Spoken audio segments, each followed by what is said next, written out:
গত 12 মার্চ যখন নাকি ত্রয়োদশ সংসদের প্রথম অধিবেশন শুরু হয়, সেদিনই কিন্তু অন্তর্বর্তীকালীন সরকারের যে অধ্যাদেশগুলি ছিল, মানে 133টা অধ্যাদেশ, সেগুলো সংসদে উত্থাপন করা হয়।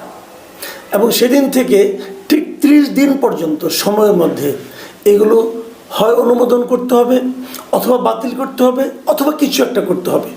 যদি অনুমোদন না হয় তাহলে সেগুলোকে, যদি উত্থাপন না হয় তাহলে সেগুলি কিন্তু বাতিল বলেই গণ্য হবে। সে বিচারে আমরা দেখলাম যে গতকালকে ছিল 30তম দিন, গতকালকে শুক্রবার। এই জন্যই কিন্তু শুক্রবার দিন জাতীয় সংসদের অধিবেশনও বসেছিল। তো কালকেই শেষ দিন ছিল বেসিক্যালি। এরপর আর কিন্তু নতুন করে আর কি এই সম্পর্কে কোনো কিছু করার নেই। এবং এদিন আমরা অনেক কিছু দেখলাম, বেশ কয়েকটা আপনার অধ্যাদেশ আলটিমেটলি উত্থাপিত হলো না, কিছু আলোচনা হলো, কিছু বাতিল হয়ে গেল। বাতিল যেগুলো হলো মোটামুটি 13টা অধ্যাদেশ ছিল যেগুলো নাকি বাতিল হয়ে গেছে। এবং এগুলোর মধ্যে সবচেয়ে যেটা গুরুত্বপূর্ণ অনেকগুলি ছিল, সেগুলোর মধ্যে যেমন জাতীয় একটা আছে রাজস্ব নীতি ও রাজস্ব ব্যবস্থাপনা বিষয়ক 2টা অধ্যাদেশ, তারপর গুম প্রতিরোধ ও প্রতিকার সংক্রান্ত 2টা অধ্যাদেশ, দুর্নীতি দমন কমিশন অধ্যাদেশ, মাইক্রো ফাইন্যান্স ব্যাংক অধ্যাদেশ, এরকম অনেকগুলি ছিল। কিন্তু সবচেয়ে যেটা গুরুত্বপূর্ণ অধ্যাদেশ ছিল, যেটা নাকি আলটিমেটলি কার্যকারিতা হারিয়ে ফেললো, সেটা হলো গণভোট অধ্যাদেশ। এই গণভোট অধ্যাদেশটা জারি করেছিল অন্তর্বর্তীকালীন সরকার। এবং এই গণভোট অধ্যাদেশের মাধ্যমেই কিন্তু যে প্রশ্নগুলো জাতির সামনে উপস্থাপিত করা হয়েছিল যে এইগুলো নিয়ে গণভোট করতে হবে, সেই গণভোটে আমরা পরে দেখেছি যে প্রায় 70% মানুষ কিন্তু হ্যাঁ ভোট দিয়েছে, কেউ না ভোট দিয়েছে। এবং আমরা এটাও দেখেছি যে সেই গণভোটে বিএনপির নেতারাও, বিএনপির যারা নাকি আপনার মহাসচিব ছিলেন, বিএনপির চেয়ারপারসন ছিলেন, তারা নির্বাচনী প্রচারণায় গিয়ে সেই গণভোটের পক্ষে হ্যাঁ ভোট দেওয়ার জন্য জনগণকে বলেছেন। কিন্তু যখন এই অধ্যাদেশটা জুলাই সনদ বাস্তবায়ন আদেশে যে অধ্যাদেশ, যেটার মধ্যে গণভোট করার কথা বলা হয়েছে, যখন সেই অধ্যাদেশটাকে বৈধতা দেওয়ার প্রশ্ন উঠল জাতীয় সংসদে, তখন বিএনপি বলল যে এই আদেশটাই অবৈধ, তার মানে গণভোটটাই অবৈধ। আদেশটাই বলা হয়েছিল যে এর মাধ্যমে সংবিধান সংস্কারের জন্য রাষ্ট্রপতি একটা আদেশ দিয়েছিল। বিএনপির বক্তব্য হলো যে যখন নাকি সংসদ না থাকবে তখন রাষ্ট্রপতি অবশ্যই কিছু অধ্যাদেশ জারি করতে পারেন, কিন্তু তিনি সংবিধান সংশোধনের জন্য কোনো আদেশ দিতে পারেন না। এখন বিএনপির এই বক্তব্য কিন্তু আপনি ভুল বলতে পারবেন না। আমি নিজেও যখন গণভোট প্রথম দেওয়া হয়, যে গণভোটের কথা বলা হলো, আমি তখন থেকেই কিন্তু বলছি যে গণভোটের জন্য এইভাবে অধ্যাদেশ জারি করা যায় না।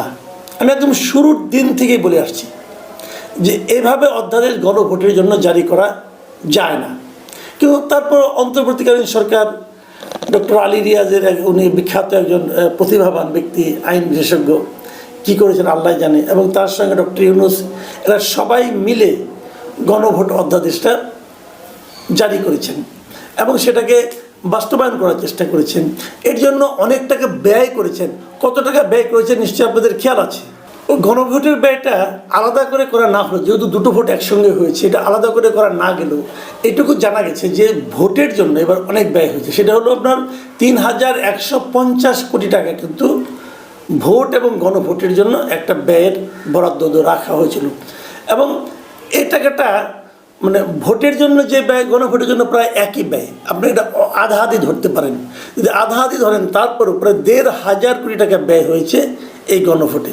কেবল এটুকুই শেষ নয়, কিন্তু তারপরে এই গণভোটের জন্য প্রচারণা চালানোর জন্য বিভিন্ন মন্ত্রণালয়কে বরাদ্দ দেওয়া হয়েছিল 140 কোটি টাকা, যে এই টাকা দিয়ে তোমরা গণভোটের পক্ষে প্রচারণা চালাবা।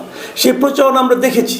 সেই প্রচারণা হলো তারা সবাই মাঠে নেমেছিল যে গণভোটের পক্ষে হ্যাঁ ভোট দেওয়ার জন্য।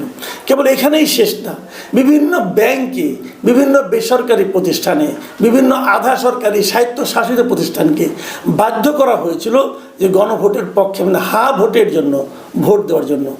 পরবর্তী সময় দেখা গেছে যে এই কোনো সরকারি কর্মকর্তা হ্যাঁ অথবা না ভোটের জন্য, কোনো ভোটের কোথায় ভোট দিতে হবে এই সংক্রান্ত কোনো প্রচারণা চালাতে পারবেন না। যদি পারেন সেটা হবে, যদি সেটা করেন তাহলে সেটা হবে দণ্ডনীয় অপরাধ। তাহলে আমরা কি পেলাম, যে একটা অন্যায় কাজ করার জন্য সরকার প্রায় 200 কোটি টাকার মতো ব্যয় করেছে, আর ওদিকে একটা অবৈধ কাজ করার জন্য, মানে যে জিনিসটা নাকি বৈধই না সেটা করার জন্য প্রায় 1,500 কোটি টাকা ব্যয় করেছে। কে করেছে? ইউনূস সরকার করেছে। করাটা কি ঠিক ছিল? তার হচ্ছে বড় কথা, এটা করাটা কি প্রয়োজন ছিল? এখন তো সেটা মানা হচ্ছে না। তারা যেটা করেছে, বিএনপি স্পষ্টতই বলেছে যে আমরা জুলাই সনদ বাস্তবায়ন করব, কিন্তু গণভোটে যেভাবে বলা হয়েছে সেভাবে আমরা করব না, আমরা আমাদের মতো করে করব। অনেকে বলছেন তাহলে 70% ভোট যে গণভোটে দিল, তাহলে এই জনগণের এই রায়ের কি কোনো মূল্য নাই? আমি আপনাকেই প্রশ্ন করি, যিনি এই অনুষ্ঠান দেখছেন তাকেই প্রশ্ন করি, গণভোটের যে 4টা প্রশ্ন ছিল, আপনি কি ওই প্রশ্নগুলো বুঝে বুঝে ভোট দিয়েছেন? Simple question. আমার জানা মতে, আমার ধারণা মতে, এই গণভোটে যারা ভোট দিয়েছেন তাদের মধ্যে মানে 98% বলবো আমি, তারা বুঝেনি নাই তাদের কি ভোট দিতে হবে, কেন ভোট দিতে হবে, কেন না ভোট দিতে হবে। কারণ ওখানে 4টা প্রশ্ন ছিল, 4টা প্রশ্নের জন্য একটা উত্তর। এটা আসলে ইম্পসিবল। ডক্টর আলী রিয়াজও এই প্রশ্নের উত্তরে হ্যাঁ অথবা না কেন দিবেন বলতে পারবেন না, ব্যাখ্যা করতে পারবেন না। এখানে অনেকগুলি পরস্পর বিরোধী প্রশ্ন আছে, আপনি কোনটার উত্তর হ্যাঁ দিবেন, কোনটার উত্তর না দিবেন আপনি জানেন না ভাই। তো এরকম একটা কনফিউজিং জিনিস আমাদের উপর চাপিয়ে দেওয়া হয়েছে। এখন যারা বলছেন, মনে করেন জামাত ইসলাম বলছেন, এনসিপি বলছেন যে জনরায় বাস্তবায়ন করতে হবে, কেন গণভোট বাস্তবায়ন করা হবে না, এর মাধ্যমে বিএনপি গাদ্দারি করতেছে। এর মধ্যে আবার দেখলাম যে নাহিদ ইসলাম উনি বিএনপিকে রাবণের সঙ্গে তুলনা করছেন।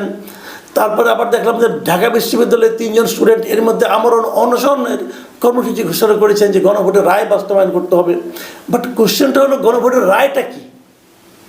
গণভোটের রায়টা হলো জুলাই সনদ বাস্তবায়ন করা, এবং জুলাই সনদ বিএনপি বলছে আমরা বাস্তবায়ন করব, কিন্তু জুলাই সনদ বিএনপি কীভাবে বাস্তবায়ন করবেন সেটা নিয়েও কিন্তু একটা বিস্তর প্রবলেম আছে, বিস্তর একটা সমস্যা আছে। কারণ বিএনপি যেগুলোতে নোট অফ ডিসেন্ট দিয়েছিল, বিএনপি কি সেগুলিকে বাস্তবায়ন করবে? করবে না। আবার যেগুলোতে জামাতে ইসলাম নোট অফ ডিসেন্ট দিয়েছিল সেগুলো কি বিএনপি বাস্তবায়ন করবে? এটা নিয়ে কিন্তু একটা বিরাট একটা বিতর্ক। তো এখন এটাকে কীভাবে আপনি সমাধান করবেন? এবং চট করে যেভাবে জামাত ইসলাম এবং এনসিপি বলছে যে বিএনপি গণবিরোধী আচরণ করছে, সেটাও কতটুকু আসলে আইনসম্মত, এটা নিয়েও কিন্তু প্রশ্ন উঠবে।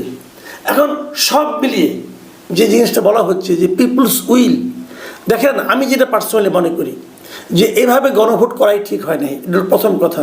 কারণ এর মাধ্যমে আপনি যেটাকে পিপলস উইল বলছেন, জনগণের প্রত্যাশা বলছেন, সেটা কতটুকু জনগণের প্রত্যাশা ছিল এটা নিয়ে আমার সন্দেহ আছে। মানুষ তো বোঝে নাই, মানুষ না বুঝে ভোট দিয়েছে, এবং সেরকমভাবে এটা করা হচ্ছে যেন মানুষ না বুঝে। তো এটাকে কি সহজ করা যেত না? যেত। সেরকম করে যদি আপনারা করতেন তাহলে আমরাও এর পক্ষে নামতাম। আবার বিএনপি যেভাবে এই অধ্যাদেশ থেকে এটা বাতিল করে দিল, সেখানেও কিন্তু আমার প্রশ্ন আছে যে এটাকে বাতিল এভাবে করার দরকারটা কি ছিল? আলোচনা করা যেত না?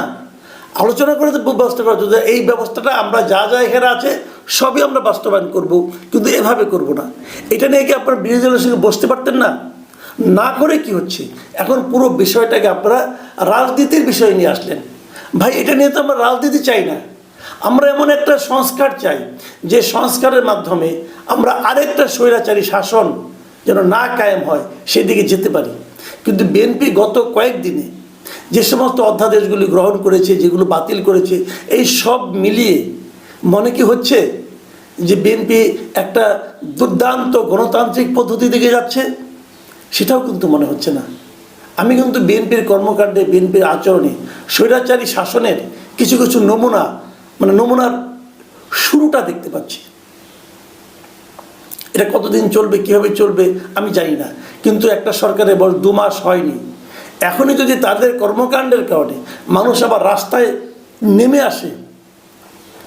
দেখুন একটা কথা আমি বলি, বিরোধী দল বলতে এখন কারা আছে? জামাত আছে, এনসিপি আছে। জামাত তো বিএনপির একসময় পার্টনার ছিল, আওয়ামী লীগ তো নাই মাঠে। তো যেখানে আওয়ামী লীগ নাই, জামাতের মতো একটা দল বিএনপির প্রতিদ্বন্দ্বী হিসেবে আছে, তো তাদের সঙ্গে একটা শান্তিপূর্ণ সহাবস্থানে থেকে এই জুলাই সনদ বাস্তবায়ন করতে বিএনপি কেন পারল না, এটাও আমি বুঝতে পারি না। হয়তো অনেকে বলবেন যে 2 শতাধিক আসন পেয়ে গেছে, নিরঙ্কুশ সংখ্যাগরিষ্ঠতা পেয়ে গেছে, কাজে ক্ষমতার একটু দাপট তো থাকবেই। হ্যাঁ, সেটা অবশ্য অবশ্য কথা ঠিক, কিছুটা ক্ষমতার দাপট অবশ্যই থাকবে, কিন্তু সেই ক্ষমতার দাপট একটা জনপ্রিয় সরকারকেও কোথায় নিয়ে যায়, কোথায় নামিয়ে নিয়ে যায়, সেটা তো আমরা খুব বেশি দিন আগে না, অল্প কিছুদিন আগেও দেখেছি। কাজেই ইতিহাস থেকে সবাই আশা করি শিক্ষা নেবেন, যদিও কেউই নেয় না বলে আমরা ইতিহাসেই দেখি। প্রিয় দর্শক, এখন এই পর্যন্ত।